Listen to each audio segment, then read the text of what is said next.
Good morning, my brothers, my sisters, lovers, haters, friends and neighbours. Ladies and gentlemen, boys, girls and vibrations in the mind of the one true God. I hope everyone's good this morning. What a time to be alive. I got a little bit of sad news this morning. One of them unfortunate reminders that we never know the minute. You know, we never know the minute. A lad I know and like and speak to, and that he sadly passed, and made us be very grateful just to be alive. Like I say, we never know the minute. One chance. That was your life, son. We'll get another. Sorry, mate, that's it. You know, I'll see him in the next life. Sad. Big night of fighting yesterday. Well, a day of fighting for me, really. I had to shoot down to the Wirral way to pick some shorts up in a bit of a rush, and then over to Bolton to take the shorts to my pal who fought, Kieran the Scumbag Sewell. Remember that name? A very heavy-handed 135er who's coming for them all. You know, it was his first run out yesterday. He's been in the gym about 7 months. Just a real rough handful of a lad who puts the work in the gym, and I'm very pleased for him. He got the win.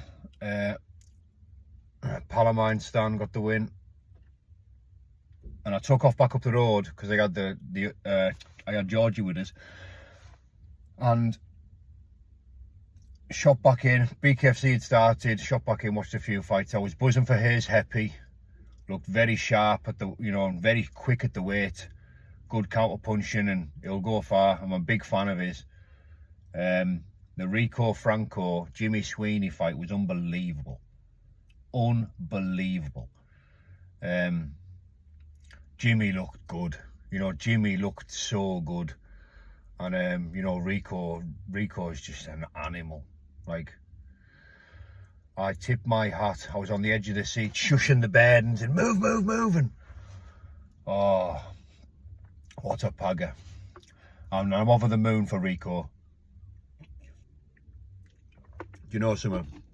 Rico Franco, always liked him and been a fan, but getting to know him a bit in the week, the 10 days I was in Marbella fighting over there, you know, getting to know him in fight week, and that he's a good man. You know, he's a really good man. He's got a good heart, and he's a savage. Over the moon for him to have a BKFC European title. You know, another big fight for him, and a big fight for Jimmy, rightly so, because Jimmy looked good. You know what I mean? Jimmy's just unbelievable. Brilliant bare knuckle fighter. One of the best to ever do it. You know, some would say the best to ever do it. The Eubank Ben fight, right? Watched it, obviously, enjoyed it. What a fight, cracking fight. Now, I don't know what everyone's talking about this score, and you get the same with all these big fights. It's like robbery, should have been a draw, whatever, scandal, payoffs, corruption. Like, Eddie Hearn I think he's a slink. I don't like him, like, but I still listen to him. You know what I mean? And he's a massive part of boxing. But it's always him that harps on and makes a noise about this score. And like, listen, I think I'm pretty decent at scoring. I know the criteria in professional boxing. I know what I'm looking at. Now, I give Ben the first 3. After 8, I had it 4-4 after 8 rounds, right? And I never missed a punch. I never missed the pulse. And then at the last 4 rounds, I give Chris Eubank 3 out of the last 4 rounds. You know, 1 was close, but I give him 3 out of the last 4. So, I mean, do you need a calculator, Eddie Hearn? I had him up by 3. You know, 4, maybe a bit wide or whatever, I don't know. But for once, it was good to see the scorecards quite how I had it, really, apart from 1 point. Because you always get some wild 70-year-old Mexican who's got it like 119, 110. You know, like, you always get like a wild one in there. Maybe one threw in at a draw, like in a contest like that. Because some of the judging's a disgrace in pro boxing. And you need to know what you're looking at. And that was a fair decision. I had him 3 rounds up. And you know something, I was pleased for him. Because it looked like, in my opinion anyway, like Chris Eubank sort of became the good guy in the last couple of weeks on the run up to that fight.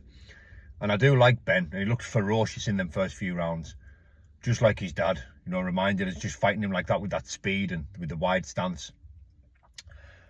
But Eubank beat him, you know, it's that simple. And Eddie Hearn can call him Ben the People's Champion, and he can hope and pray that Ben is the People's Champion, you know, but that's not how it works, you know. And I'm a big Conor Benn fan, you know, but he's not the People's Champion, you know, for whatever reason, you know, for one reason or another, you know. But I think he'll still get something big, and I think he's a real problem at welterweight for anyone fighting like that, because Chris Eubank's good, and it was a cracking fight to watch. Anyways, I'm going in the gym for my first enormous workout of the day. God bless everybody. Bye bye for now.